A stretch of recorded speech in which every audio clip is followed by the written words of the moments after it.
শোনো বৌমা, এই বাড়িতে না বেলা 10টা অব্দি ঘুমানো চলবে না, সকাল সকাল ঘুম থেকে উঠে পড়বে। আরে সে গো মারানি, তো রাতে তোর ছেলেকে বলবি তাড়াতাড়ি ছেড়ে দিতে।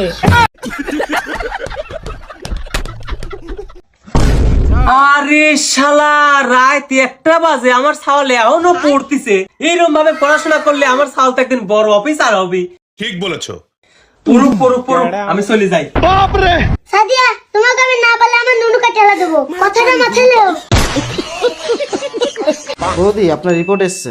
রিপোর্টে কি এসেছে? আপনার তো কোনো দোষ নেই, দোষ আপনার বরের। মানলাম আমার বরের দোষ আছে, সারা গ্রামের মানুষেরও কি দোষ আছে নাকি?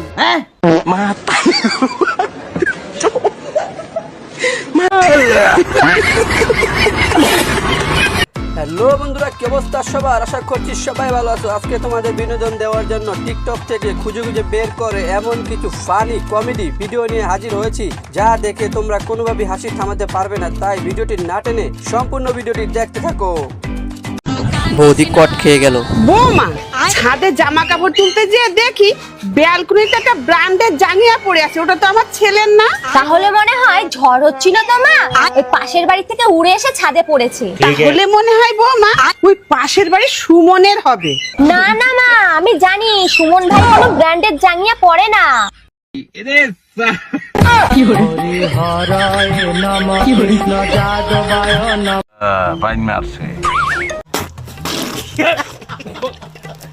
তোমাকে বিয়ে আমি কিসের জন্য করেছি? বাসন আমি মাজবো, কাপড় আমি কাচবো, ঘরের সমস্ত কাজ আমি করব। তাহলে তোমাকে আমি বিয়েটা কিসের জন্য করেছি? আমি এইভাবে আর থাকতে পারছি না, আমার আছে ডিভোর্স চাই। আমি উকিলের কাছে যাচ্ছি ডিভোর্স পেপার আনতে। আচ্ছা, और अभी तो रुको, क्लाइमैक्स अभी बाकी। উকিল বাবু,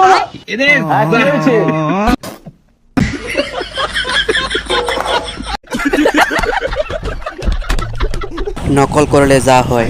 আজকের পরীক্ষাটা খুব ভালো হয়েছে, মোটামুটি সব প্রশ্নের উত্তর তো লেখা হয়ে গেছে। আর এইরকম পরীক্ষা যদি প্রত্যেকবার হয়, আমার তার কোনো চিন্তাই নেই। তুই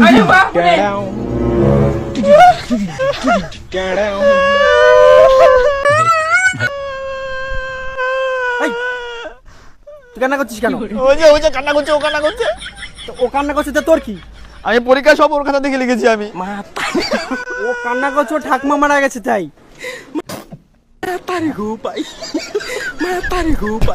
আরে শয়তান, ভয় পেয়ে গেছি আমি। মাল খেতেই হবে।